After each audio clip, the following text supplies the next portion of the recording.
Assalamualaikum warahmatullahi wabarakatuh.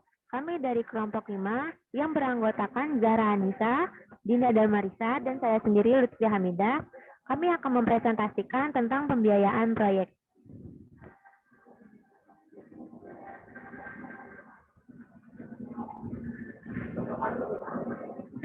Pertama-tama saya akan mendefinisikan terlebih dahulu apa itu pembiayaan proyek. Menurut Abdul Qadir Muhammad dan Rilda Murniati mendefinisikan pembiayaan proyek sebagai berikut. Pembiayaan proyek adalah pembiayaan dari berbagai sumber keuangan yang diperlukan untuk menilai, mendirikan, dan mulai bekerjanya suatu proyek bermodal besar. Pinjaman untuk proyek tersebut biasanya diberikan oleh sindikasi bank dan jaminan keuangan atas pengembalian pinjaman tersebut hanya digantungkan pada arus pemasukan di masa yang akan datang dan tidak digantungkan pada jaminan pihak ketiga. Selanjutnya, prinsip dasar manajemen biaya proyek.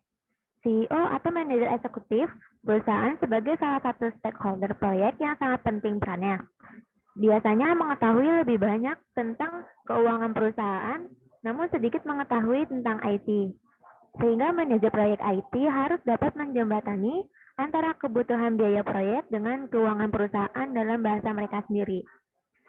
Prinsip yang paling mendasar untuk dapat dipahami oleh seorang manajer proyek antara lain berkaitan dengan yang pertama, laba, yaitu pendapatan dikurangi biaya.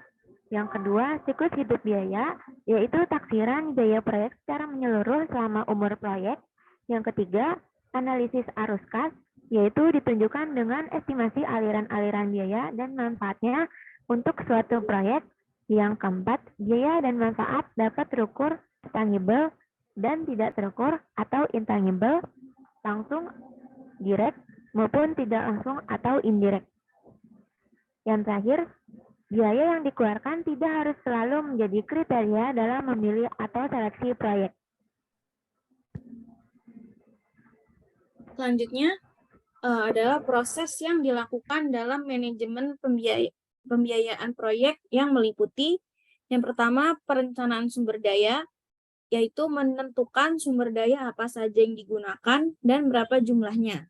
Yang kedua, estimasi biaya, yaitu menyusun suatu perkiraan biaya-biaya dan sumber daya yang diperlukan untuk menyelesaikan suatu proyek. Yang ketiga, ada pengendalian biaya, yaitu melakukan pengendalian terhadap perubahan-perubahan pada anggaran proyek. Yang keempat, penganggaran biaya, yaitu membuat suatu alokasi perkiraan biaya secara menyeluruh ke dalam rincian pekerjaan untuk menetapkan suatu baseline sebagai ukuran kinerja. Yang selanjutnya adalah pengaturan pembiayaan proyek. Pengaturan tentang pembiayaan proyek pada prinsipnya tidak jauh berbeda dengan dasar hukum yang berlaku dalam pemberian pinjaman jenis lainnya. Sumber hukum pembiayaan proyek dapat diklasifikasikan ke dalam dua jenis, yaitu sumber hukum perdata dan sumber hukum publik.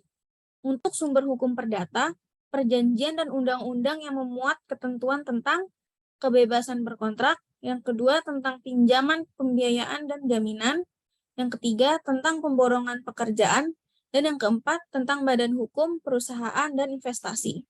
Sementara untuk sumber hukum publik, perundang-undang yang meliputi semua ketentuan hukum administrasi negara tentang yang pertama tentang keagrariaan, yang kedua tentang sumber daya alam, dan yang ketiga tentang lingkungan dan tata ruang, dan yang terakhir tentang perizinan dan perpajakan.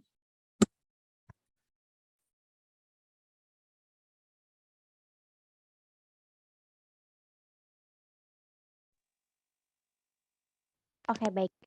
Di sini terdapat 5 manfaat pembiayaan proyek. Yang pertama itu sumber pengembalian pinjaman. Sumber penghasilan utama dari biaya proyek adalah pendapatan proyek itu sendiri. Pendapatan proyek ini merupakan sumber pengembalian pinjaman dan sekaligus keuntungan yang diharapkan oleh investor. Yang kedua, membuka lapangan kerja. Membuka lapangan kerja, lapangan pekerjaan bagi tenaga kerja semakin terbuka. baik bagi tenaga kerja biasa maupun tenaga kerja ahli dan terampil.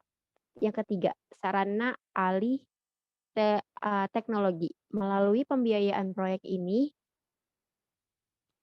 biaya proyek inilah dapat digunakan sebagai sarana untuk terjadinya alih teknologi atau transfer teknologi bagi tenaga kerja setempat untuk meningkatkan pengetahuan dan keterampilannya. Lalu yang keempat, memperbaiki infrastruktur. Melalui pembiayaan proyek ini, dimungkinkan akan terjadinya pembangunan atau perbaikan infrastruktur.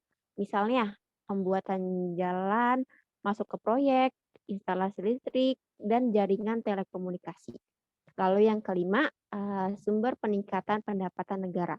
Keberadaan dan kegiatan yang dilakukan oleh suatu proyek menurut ketentuan Undang-Undang Perpajakan dikenai pajak. Contoh, PBB, pajak penghasilan, pajak pendapatan. Sekian penjelasan mengenai pembiayaan proyek dari kelompok kami.